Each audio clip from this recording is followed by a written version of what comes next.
in our Eden Bite, we ask the question, what is shaping our home? But today we want to get really practical. What does that look like in ordinary family life? In the rushed mornings, the tired evenings, the screens, the pressure, how we speak to each other when we're stressed, the atmosphere our kids are growing up in. So in this first roundtable, we're going to sit down with other parents on the journey and we're going to talk honestly about what forms the atmosphere of our homes and how we can begin to notice and interrupt and invite the way of Jesus into our ordinary family life. Let's go.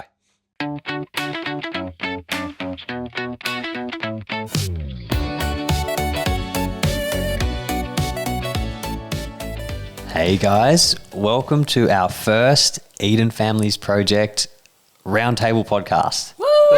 We're here at the Roundtable, which is rectangular. For now. Give me a few weeks.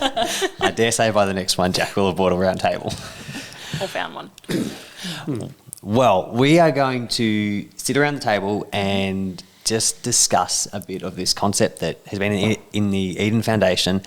But before we do that, why don't we all introduce ourselves? Because whilst we know you guys, everyone else might not. So, That's fair. Jack and Hayley? Yeah. So my name is Jack and this is my beautiful wife Hayley, and we have two beautiful children.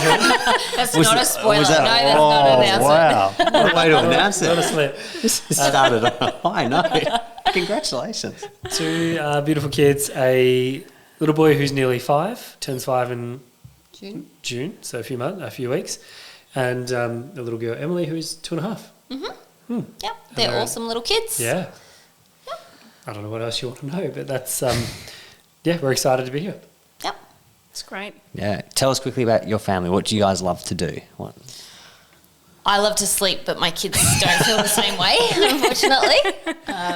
But I'm a primary school teacher, so I love hanging out with kids and doing lots of learning and just seeing the joy and spark in their eyes as they grow and learn and grasp things that are concepts they haven't had before. So that's what I love to do. Yeah, and I love any chance we get to create memories, whether it's afternoons at the park or just having fun at home, anything I can do to kind of rejoice in the little moments and just enjoy being a dad. That's what I love doing. Yeah, Wow. it's good. What about you guys? Yeah. Well, You gonna introduce I us? did the first one, so I'm Caleb, and this is my wife, Cara, and that's about all there is to it. Do you want to Yeah, we have. tell them about us? We actually have 3 kids. Oh, no, it's 3. Yeah, just 3. Levi, who's almost 6 in June. Zari, who's 3. Yep, And Ada, who is 1. that's right. Yeah, and we homeschool, so that's fun for our family. It's Especially for you. it's especially fun for me. That's my main job, homeschooling the kiddos. And what do you do? Not much. Just Yeah. sit around. Yeah, life is full. We love it. So I'm a pastor. We're young families pastors and creative pastors. And yeah, I'd say our family love living life to the full, adventuring, being at the beach mainly. Yeah. Any chance to be at the beach or in the caravan is our happy place. It's interesting that when we started dating, I said, I will not be your adventure wife. And now I am your adventure wife. 12 months later, we were hurtling through Europe on a little quad bike with Yeah. Cara hanging off the side with a GoPro. Yeah. But she's not my adventure wife. No. Just let it be known. Just having a great time, that's all. That's Just right, having a good exactly. time. Yep. So, Cool. Yeah. Well, let's dive into this. So these roundtables, we just want to just chat about some of the real life parenting stuff. We both have families, we both have kids. I'm going to go out on a limb and say none of our families are perfect yet. And Working on it. Yeah. we're getting there. We're on the journey. Sometimes it's challenging. Sometimes it's awesome. Sometimes it's everything in between. But the idea of these podcasts is we want to talk about an Eden Foundation, which is just like a little bite-sized element of this is what God's kingdom looks like. And then we can sit around the table and talk about what does that look like for us as a family? Yeah. How do we actually live that out? What are we trying? What have we discovered? What have we learned? What are we learning? And hopefully through that journey, we can learn some stuff and we can grow. And if everyone listening learns some stuff too, It's a beautiful That's thing. awesome. That's Exactly. great. So let's dive in to the first one. So in the very first Eden Foundation, we talked about this really foundational core truth that we call the tale of two kingdoms. Basically the sense that in the world, there are these two opposing kingdoms. There's the kingdom of darkness, the way of the world, the world's way, and then there's Jesus' way, the way of his kingdom, which we're sort of using that Eden language, talking about what it is to be an Eden family. And we talked about the concept of our homes, our families are always being shaped by something. Like nothing is neutral. Everything is shaping our homes, often to one of those sort of ways. When we talked about that, what is shaping our homes, when you guys listened to that, what did you think immediately? What were you guys sort of reflecting and thinking on? It's really quite terrifying when you think about Yeah. it, because growing up I would have said, like, there's lots of things that are neutral. It doesn't necessarily draw me to God, but, you know, it's not a bad thing. It's not demonic. There's no swearing in it. It's okay. But to think about, well, in reality, nothing is neutral. It's either of God or it's not. And that, for us, I think, was a really big game-changing moment of, wow, all these things that we've been like, oh, maybe it's not ideal, but, you know, we'll watch it, or we'll listen to it, or the kids can, read it, was then all of a sudden like, oh, hang on a second. If we're literally, like, what we are choosing to let into our home will either bring light or will pull them away from it. To think about the concept that way was much more significant, to acknowledge the decisions we make will influence our kids for their whole lives, and we can say it's neutral and say it's fine, or come to terms with, you know what, it's not. And we want to be setting our kids up for the best possible life to know and love Jesus. And so that means saying no to things that when we were growing up, we might have thought, that's fine, it doesn't matter if we're listening to that song that's got lyrics that aren't desirable. And growing up in a non-Christian home, that never entered my mind as to what's right or what's wrong, or what's good for me, what's not, from a Christian perspective, because I didn't have that. And so to try and shape everything we're consuming, everything we're bringing in, everything we're discussing from that lens of it's either taking us towards Jesus or pulling us away, that was a lot for me to take in, because what in the past I was like, yeah, but I watched that, that's fine, I turned out okay. It's like, well, actually, do I want my kids to be consuming that? Do I want that in my household? From a personal point of view for Hayley and I, what we're consuming versus also taking into account kind of what we're letting the kids do. So that was a bit of a learning process for me, and we don't always get it right, and it can be quite hard sometimes. And I think for what's important for me, though, when it comes to saying no to the kids about doing something, is doing it in a way that's not strict or harsh, trying to bring fun into it or redirection or something like that. I mean, something as simple as a big one was Halloween recently. We'd never celebrated Halloween before, but this year, instead of just saying no, we weren't, we wanted to reinforce it with something that drew them back to the light. So it wasn't that they're missing something because we wanted to honour God, but we needed to replace it with something that was, hey, instead we're going to do Thanksgiving because we want to be giving thanks to God for what he's done for us, for our friends, for the way he's blessed us, and we want to be a blessing, compared to the previous years with our son who was like, can we do Halloween? And we'd be like, no, we don't do Halloween. Like, so not just make it legalistic of no, but make it, no, instead we get to point you towards God. We get to redirect in a healthy way, not a you're not allowed kind of perspective. Yeah. We've probably gone, did we jump ahead? I'm not sure how we went for that. But that's great. Yeah, it's good. Yeah. I think that, like even when I was thinking about what's shaping us and things, I think back to my growing up years, and I was, fortunate to come from a, Christian family with strong Christian values and things like that. But I think back to growing up, and, I think some of the stuff that, was allowed or not allowed came through as that really legalistic stuff. It's like, no, you can't do this because, like it's not good. Versus, I think, when we talk about our family or our life, we're trying to live out something that's inside of us, like trying to grow what's inside of us, that it overflows, versus just coming and saying, okay, we're going to not do this, but we are going to do this, and make it very legalistic. Yeah, that's good. And there's nothing against my family. They did their best, and I think they've got great Christian values. But You turned out all right. I turned out We say better swimmingly. than all right, thank you. Yeah, pretty much. But yeah, just thinking through, like, not just setting a rule for the sake of setting a rule, which is what it felt like probably as a kid sometimes, but actually, the things that are growing within us, being able to really that's know good. and understand why we're making decisions, and then be able to communicate that with our kids, and teach them along the journey. Absolutely, yeah. And because I think a really important thing is we don't want this in any way, whether this episode or any future episodes, to come across as it's about behaviour modification. That it's like an Eden family is like, do these things and follow these steps and you'll get these results. Really, the whole concept of being an Eden family is getting that sense of Jesus' kingdom, that heaven on earth kingdom in our hearts, inside us, and letting that grow so big in us so that it pours out through us, in our family, in our home, in our community, our church, our workplace, all that sort of stuff. So everything we talk about, every act, is just, hey, this is maybe an outflow of that, if that makes sense. So I think what you're saying there is really important, that we don't want our kids to hear rules, just this, you can't do this, you can do this. There are rules, obviously, but at the heartbeat of it, they've got to fall in love with Jesus, and they've got to hear Jesus is the best, Jesus is amazing, and let them catch that fire and say, hey, we don't do this because Jesus loves this and this is so great, so we do this instead. And letting the heart of that flow out, exactly. I think, is the heartbeat of what I'm sort of hearing.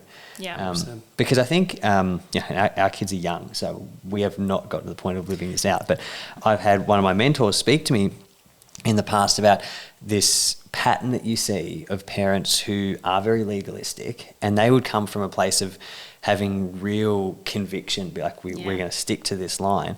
But when they only teach, don't do this, don't do this, don't do this, once their kids get to an age to make a decision, you see them flip too far the other way, because all they've had is, you're not allowed to do that. And then they find, I can do that, and it's okay, so I'm going to do all this other stuff as well. So it's really important to embed it in them from the other side, the other way. Yeah, and like you say, do it from a space of like, we're redirecting to the good, to the light, to the things that we value, not just the hard no. Yeah, and if we can focus more on that, falling in love with Jesus. Like my goal in life is that my kids will say, well, Jesus is my best friend.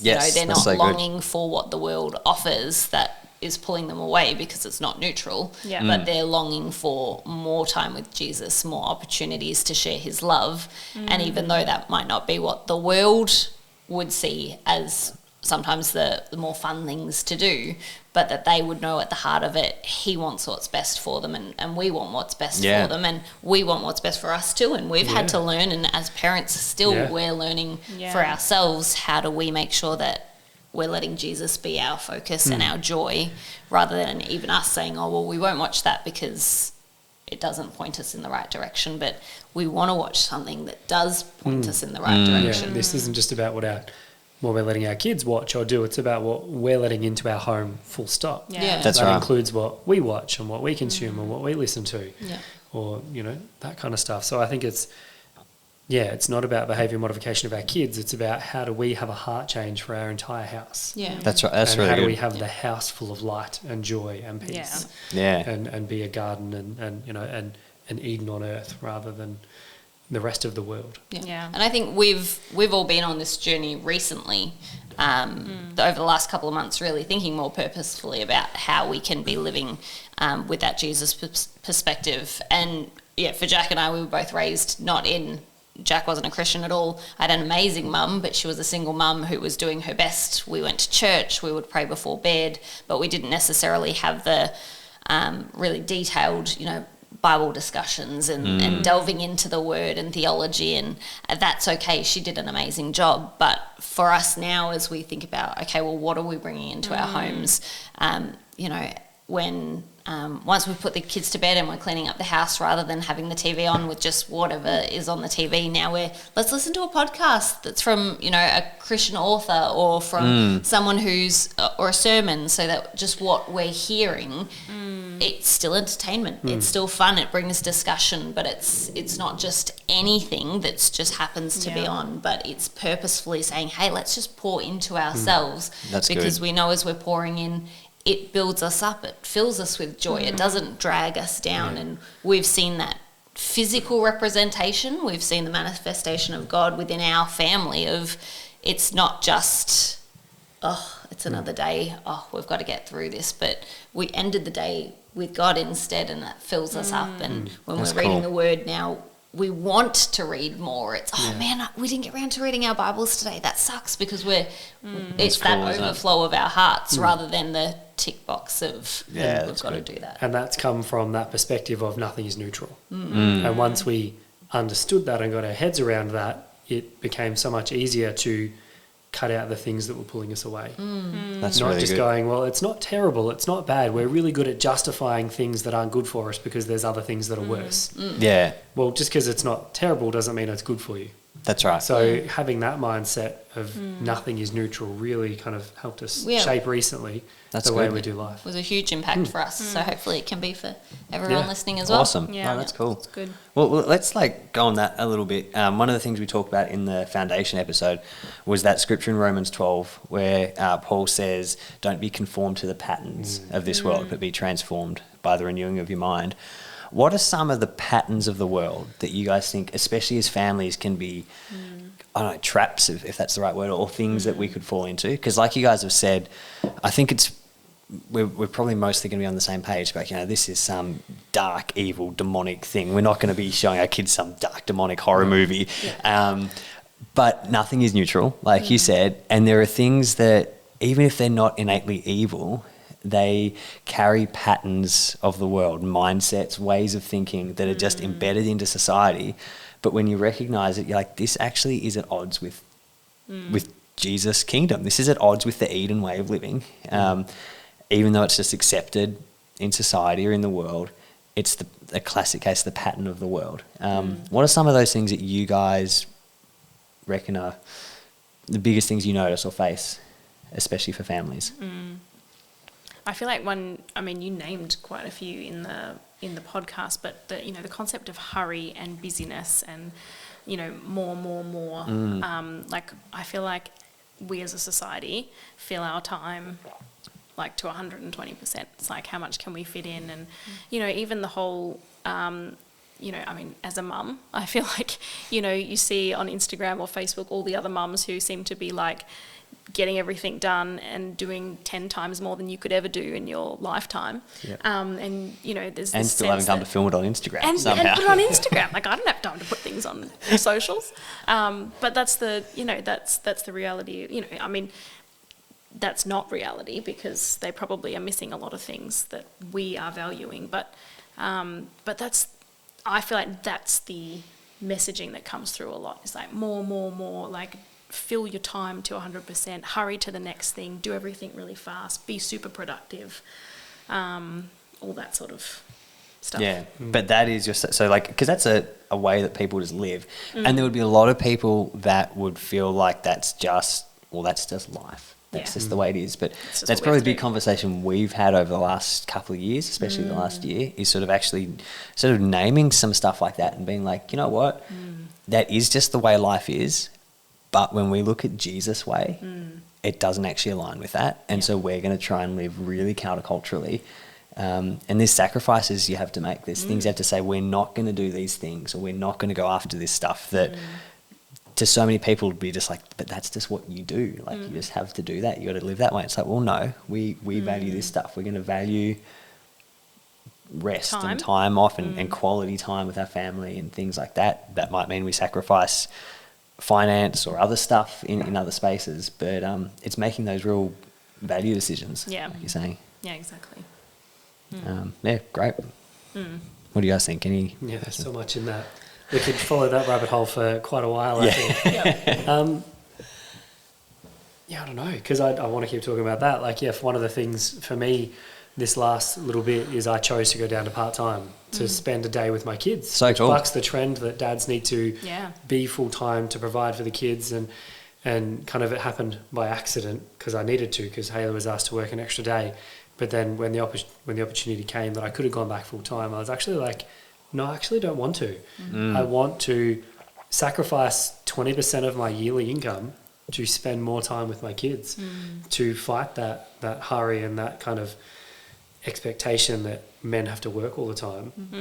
And that was an intentional decision to focus on my family and do that. So I feel like that's that kind of also, where my head went. that took you like probably the first 2 months after every day you'd have off, you'd say to me like, I loved my day with the kids, but it feels so wrong. Like I should Amazing, be isn't it? working. You should have gotten to be at home and I should have been the one working. And every time I'd have to be like, no, my heart was filled with joy when I was at work, knowing that the kids were with you and you were getting that quality time that otherwise you would not have had. And now, after months, we go to bed and you just go, I loved my day with the kids, and you don't carry that weight anymore. But it took such a long time to break that off you, because it is the way of the world. And when we've talked to friends and they've been like, oh, I had another mum who said to me, I never really thought about my husband wanting to spend time with the kids. Like I just always like, I won't go back to work and he would. And she was like, I'd never thought about that. And I was like, maybe think about it, because they're just as important to the kids as well. So Absolutely. it's been a joy for us. Cool. It's worked for our family dynamic and it's worked for what we want. And yet we've been willing to make that sacrifice, but it brings so much joy because these years go so fast. Yeah. And there are so many things so much pressure the world puts on us. You talked about in the podcast, peace or pressure.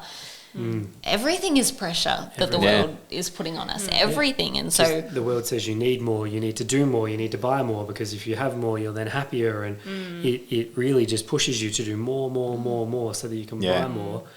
And the countercultural way, Jesus' kingdom says, no. What you need is me. Yeah.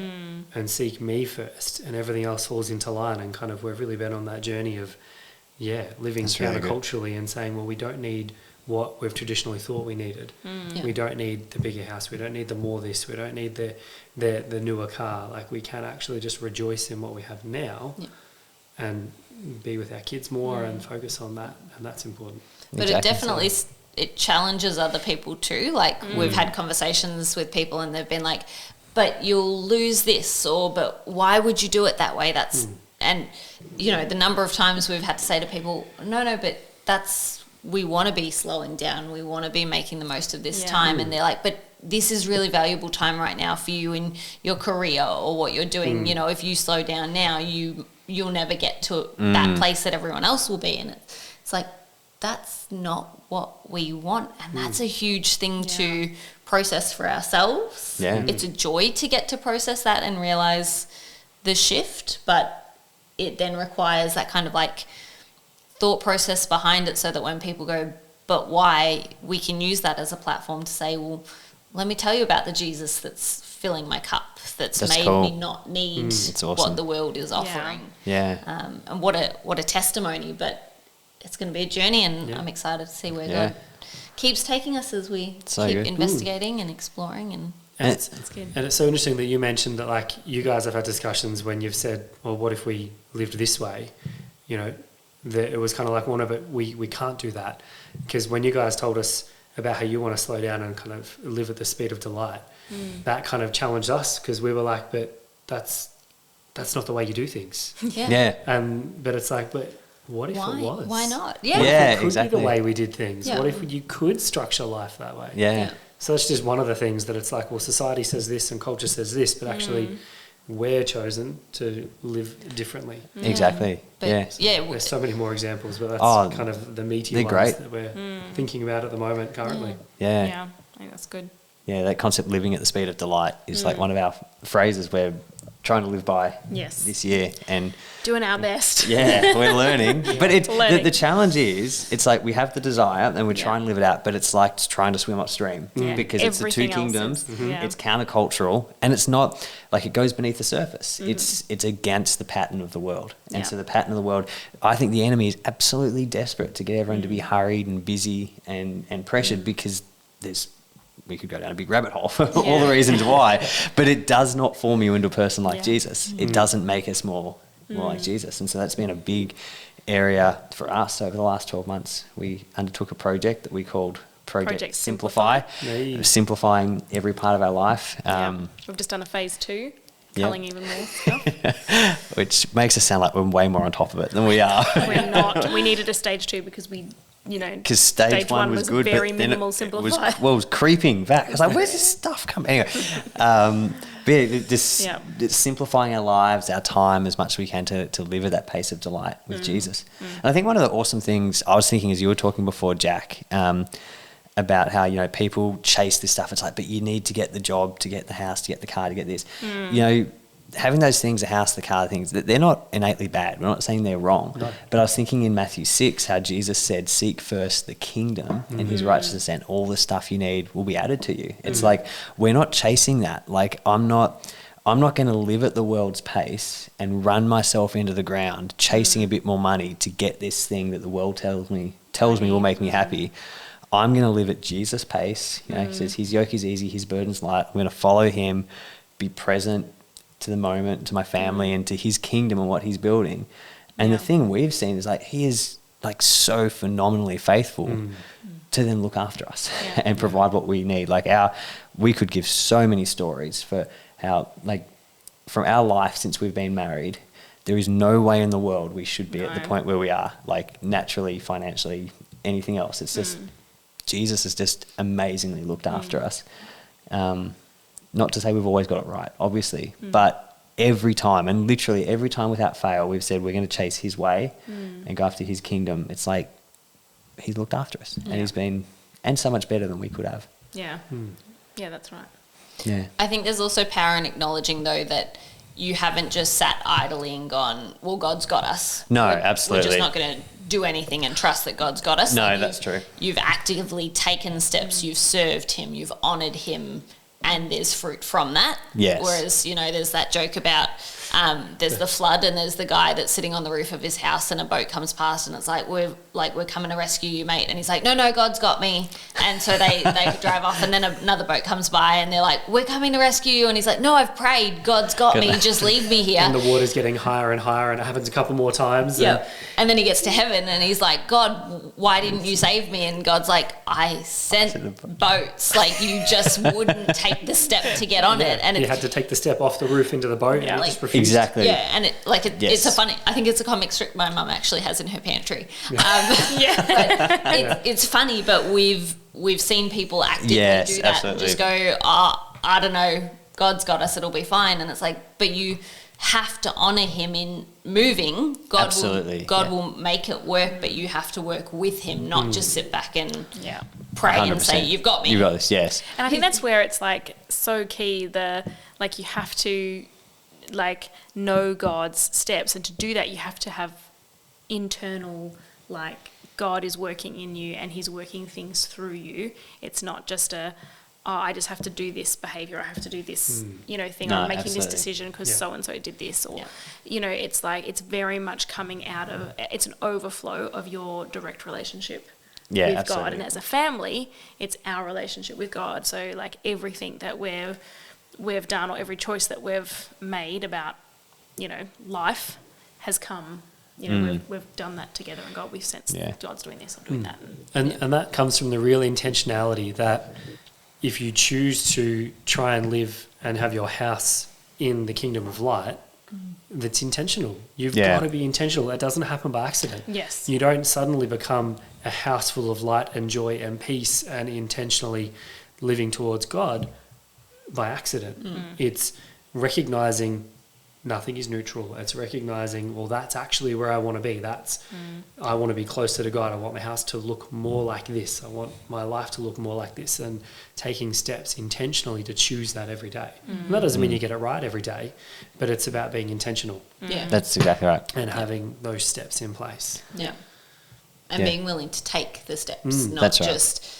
So many times we've talked to people and they've been like, I don't know what to do. I feel like God might be telling me to do this, but I'm not sure, so I'm just going to wait. And we've been like, but God, like, you got to take the step, and God will either honour that and open the door, or he'll close the door. But you've got to take the step for God to be able to then give you that answer if you're not getting it clearly already. Or sometimes God doesn't...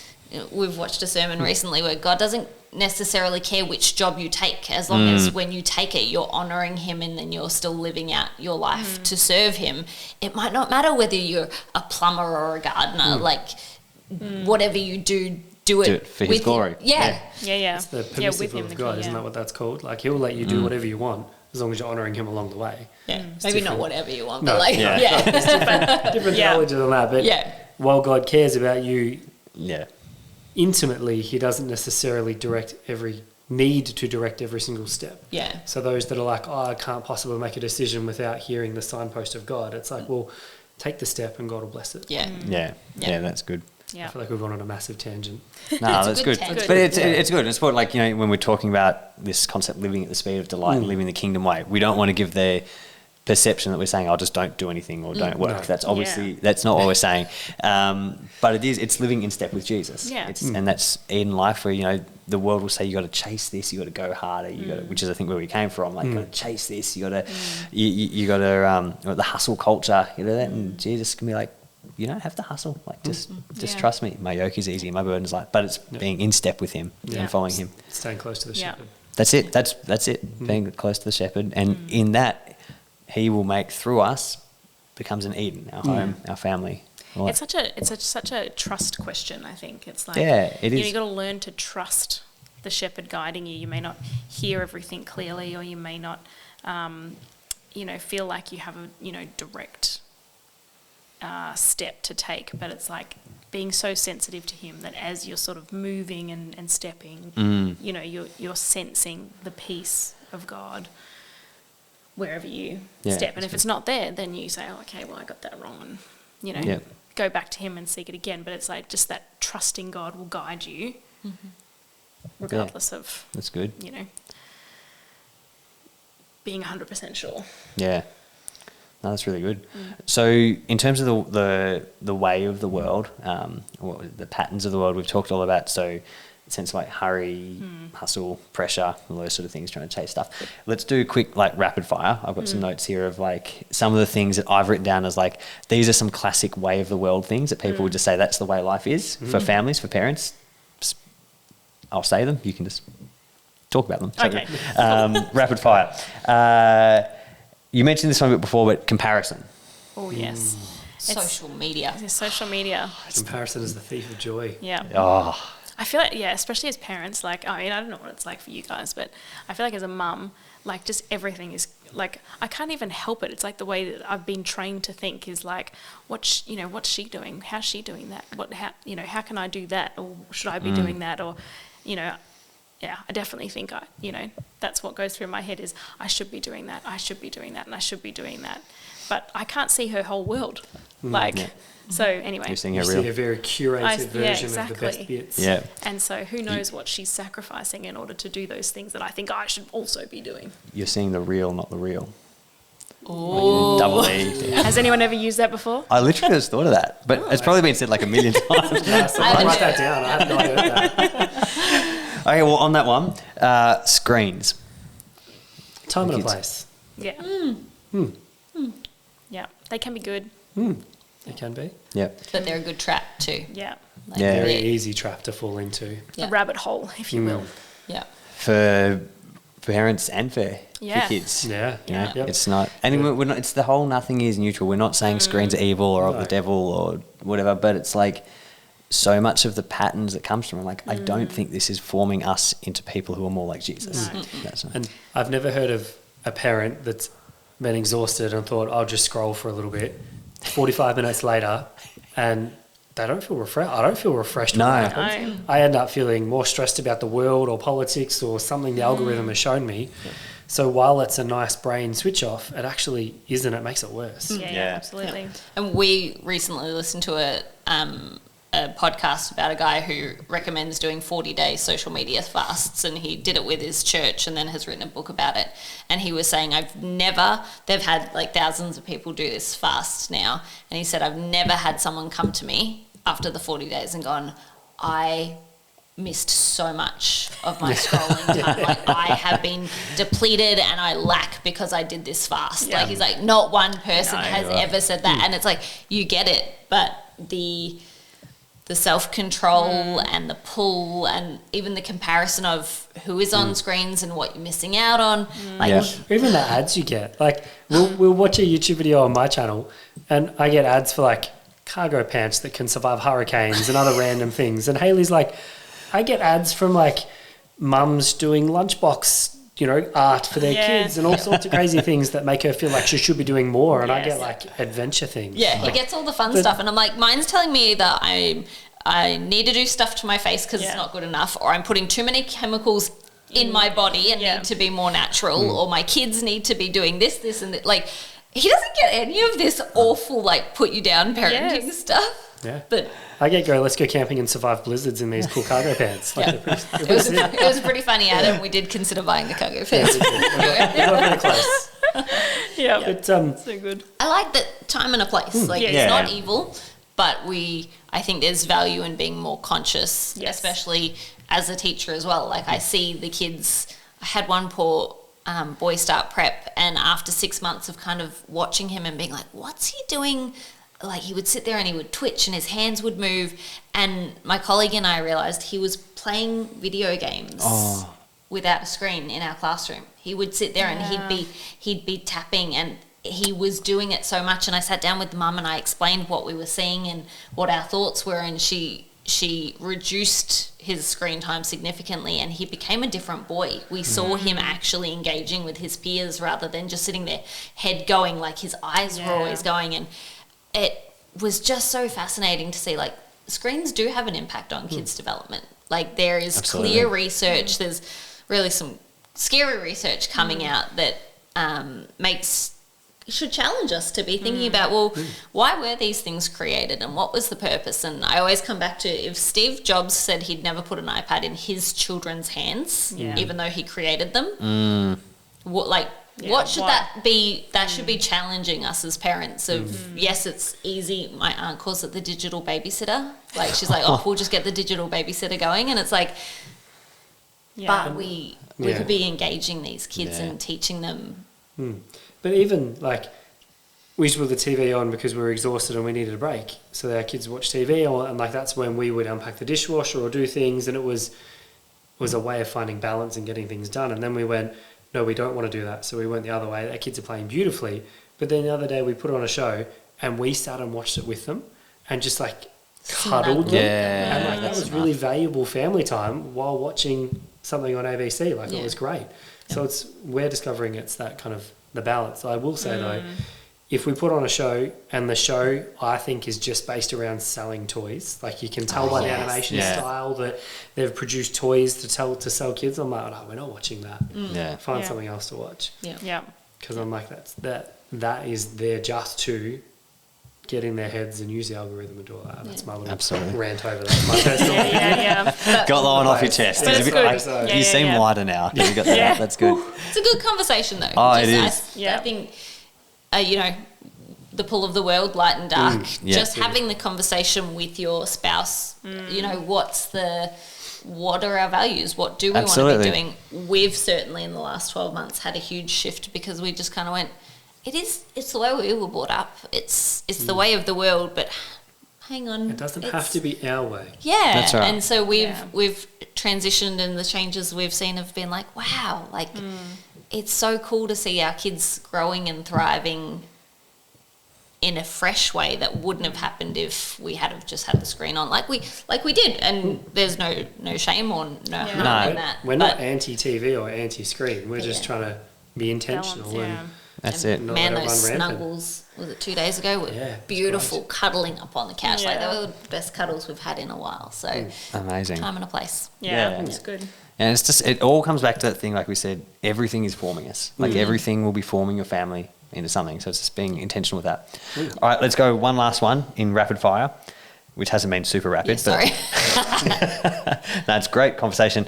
What about the pattern of the world for what happens to your marriage when you have kids? Your marriage becoming functional, parents becoming disconnected. What do you guys think about that?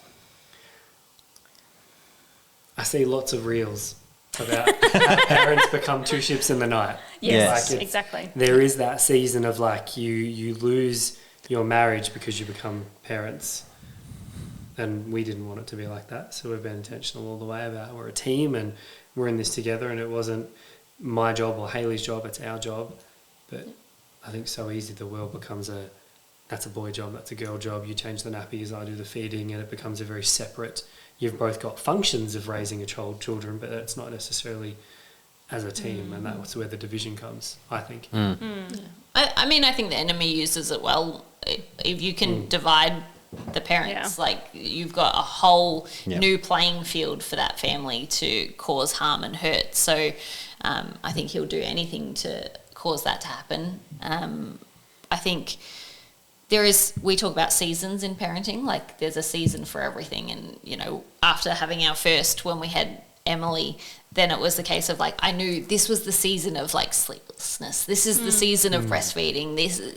But these seasons only last a certain amount of time. So what you can do in the season, as long as you're communicating and working out, okay, in this season, this is what I need. This is what we need. You know, having open communication, I think, is the most valuable part of it. And the world tells you, you know, just get bitter, internalize it. You can't share what's going on. That's just the way it is. Yeah. But I think for us, communication in that season. Yeah, absolutely. And I think, you know, I think you want to be clear on your priorities as a family, and, you know, the way that I think God has set up families is, you know, you honour him first, and then you honour your spouse, and then you know, look after your kids. And so that's the priority we've always gone with, and so we've always made sure that we've had, you know, time allocated to each other, even if that looks different in different seasons. It's looked very different. Yeah, look very different in different seasons. And so, yeah, just knowing where you're placing your value, what your priorities are, and then you can live that out. But if you just kind of roll, and it's kind of like that, you know, that sense of, you know, if you don't define something, or if you know, if you're not intentional, then you just drift. And so you've got to be intentional about what you're prioritising, and so still prioritising each other with kids, and then just, you know, it looks different, but there's still got to be a priority.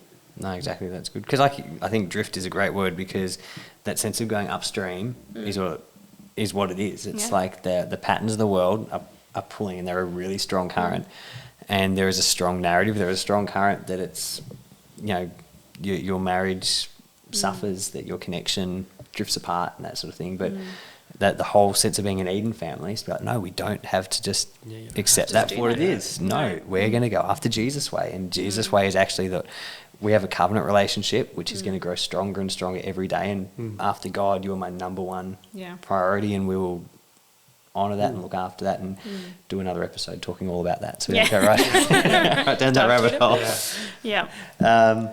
Awesome. Well, what about to finish off? We've talked about a bunch of the patterns of the world. What does it look like for us to then say, no, we're not going to be shaped by that. We're not going to be formed by that. We're going to be formed Jesus' way. So there's a heap of stuff we can talk about, and we're going to basically spend the rest of the whole journey of this podcast from now until eternity, or whenever we finish this, discussing different ways that we can choose Jesus' way and be an Eden family. But maybe, like, sort of to close out this discussion, did you guys want to share, like, has there been a particular example or something where you've seen a way of choosing Jesus' way over the world's pattern, and what that's looked like for you and your family, and the impact that's had? We sort of talked about a few already. Yeah, I feel like we've already shared quite a few examples around, you know, being intentional. And I think that's the key. If we don't be intentional, if we don't make the decision to go Jesus' way, and then, you know, going Jesus' way, it's like, well, then how are we learning Jesus' way? So being intentional about what we consume, and, you know, digging deeper into the word and teaching, you know, around how to be a family that live out the kingdom values, I think is significant. Otherwise, we just drift and fall back into the world's patterns. A really practical thing that we did, you guys talked about culling not our vibe. We're not good with culling whatsoever. Not How many saying pairs they're of poor, shoes? But one thing we did cull after we started having these conversations was some of the books that we had in our house. Like, we're big book lovers. As parents, we're book lovers. We Grew up we loving a don't good read book. often, because if we read, We are consumed. we're reading all night. The sleep Yeah. is not necessary. We spent a New Year's reading books one year, and like we heard the fireworks go off, and we kind of looked up from each other on the couch, and we were like, "Happy New Year!" And like we just kept reading. We would buy 2 copies of the same book so we can read it at the same time, and then nerd out about what's going on. Yeah. Very cool. So But- we love books, and so do our kids. Like, my mum's a librarian, so books are life. The jam. But one of the series that our kids had, like, it's a series that are about monsters, like cute little monsters. But in it, there was also a witch in the storyline, and we'd had all the books. And then as we were having these discussions, thinking about, well, positive or negative, it pulls us towards the light or it pulls us towards the dark. We were like, we had just been going, oh, well, it's just part of the series. It's just a character. It's fine. And then we sat down and we said, well, no, if it is either pointing us towards Jesus or it's pulling us away, we don't want that character that, it's not, there's no spells being said. It's not saying that witchery is. And the stories are almost wholesome. Yeah. But just that presence of a witch. We decided We didn't want that. anymore, and so we culled those books with that character, because we just thought, that's not what we want. And there were a couple of other, Disney movies that had magic in them, and we'd always said, we grew It's a up Disney watching movie, Disney, it's like fine. it's a Disney movie. And the more we've watched Disney movies, thinking about our kids, the more we've gone, this isn't actually It's not that the great. nicest thing. Like, it's either kids rebelling against their parents, or some or kind of parents sorcery, dying, or Yeah. parent dying. Can I cut in quickly? Like, I just agree. I feel like that's such a great example that it's like you watch a movie and it's like, there's not sorcery or demonic, but it's like the kids are rebelling. That's just par for the course in every movie you watch. Like, what's that forming in our kids? Yeah. That's just they're learning. That's normal. Yeah. So, okay, carry on. And Yes, so right. we had a couple. There were, a character had magic, and we went, you know what? We just don't need that. Like, let's just take You can that keep the away. Frankenstein one that then learns how to farm pigs. Like, that's cool. Finds his place, finds his joy. But the one where the witch has a little spell that goes out of control and gross on me, we just were like, no, we don't need that. And Yeah. so Just a little choice like that. So and then bringing into our home more Christian books. And so, my mum works at a Christian school, and so I was like, can you give us like any tips, any good Christian books, so that they're the ones that we'll buy, rather than, when a birthday comes around, if people say, well, what do you want us to get for your kids? Instead of being like, I'll get them this new toy that's going to drive me nuts, and then we're going to cull in. We do cull kids' toys, actually, but get rid of, in 6 months' time. Let's get some Christian books. They might be expensive, but they bring value. They bring life, absolutely. and it brings Ollie more joy than anything when we get to the end of the day, and it's like, well, what books do you want to read before bed? And he goes and he chooses them, and we see him choosing those ones that are about And- stories about Jesus and God's love. Knowing that he can choose from wholesome books means that a certain Christian bookshop in Blackburn South has made a lot of money off us. Yeah. Yes. But it means that we're providing intentional good choices for our kids Yeah. to read from. So that's a practical. practical element Yeah, that's really good. for Yeah. a long answer for a short question. Nah, That's we finished rapid fire, so that's all right. You're all good. Yeah. I feel like one I was thinking of for us, it's a little bit of a different vein, but like specific deliberate stuff we've done to teach the Jesus way Yes. is we've been really diligent with what we do with our kids right before bed, like having specific time where we sit down and we say, what are we thankful for? We each take turns thanking Jesus for things. And I had an awesome conversation with Levi, our son. It would have been like probably a couple of years ago, where he was behaving in a way, you might find this surprising, but occasionally our kids misbehave. It's very, very Lucky I didn't just spit the water on the microphone. Yeah. I know no one ever would have seen that. But I can't remember exactly what happened. He was complaining because he didn't get exactly what he wanted and having a sook. And so I sat him down, I'm like, what you're doing is you're being what's called spoiled. And he's like, what's spoiled? I'm like, spoiled means you got too many good things, you're not being grateful for them. And I'm like, this is sort of the behaviour that happens when you're spoiled. I'm like, but Jesus teaches us, you know, the opposite to being spoiled is to be thankful. And so I was like, what could we do so you can learn to be thankful, not spoiled? And he's like, oh, every day we could thank Jesus for something like we do. And so that became his thing. That it's like when we do every night, we sit down and thank Jesus. He's like, and I referred back to that conversation with him dozens of times. So I've been like, hey, is this spoiled? And he's like, oh yeah. And so he's like, I've got to stop and thank Jesus for stuff. And so every night we sit down and each of us thanks Jesus for something that day. And we say, thank you for this good thing and what you did. And then we pray. And Zari, who's just turned 3, sometimes hers are a little less heartfelt. That's okay. That's all right, but she's got the, you know, we're getting the heartbeat of it. But for Levi, it's become a really significant thing. Yeah. And there would be like literally dozens of times I've referred back to him, you know, when he's behaving, I've been, hey, is that spoiled? And it's like, oh yeah. I'm like, what do we do if you're being spoiled? It's like, I have to learn to be thankful and stop and thank Jesus for stuff. So that's just not to say we've got it all together, obviously, but that's one thing we've been deliberate on. And it's just like, that's planted that, I know, like Eden seed. Yes. That it's like that sort of building in him that then when he's behaving that way, he's instinctively thinking, oh no, I've got to be thankful, not. If that makes sense. But just an example of something where you can be deliberate, I guess. Yeah. No, that's great.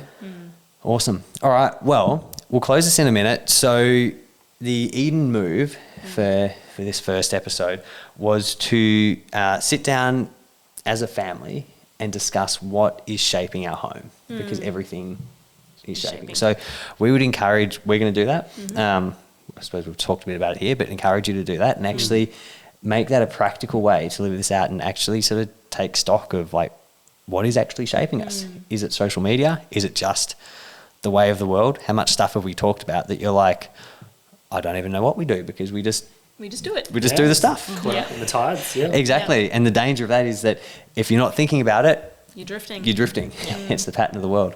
So I felt that's been helpful. I've enjoyed that. Yeah. Been a great That's been chat. great. Awesome. All right. Thanks so much for joining us. Absolutely. Thanks for having us. Thank you. Yeah. We'll See you again soon. absolutely. Till next time. Thanks, guys.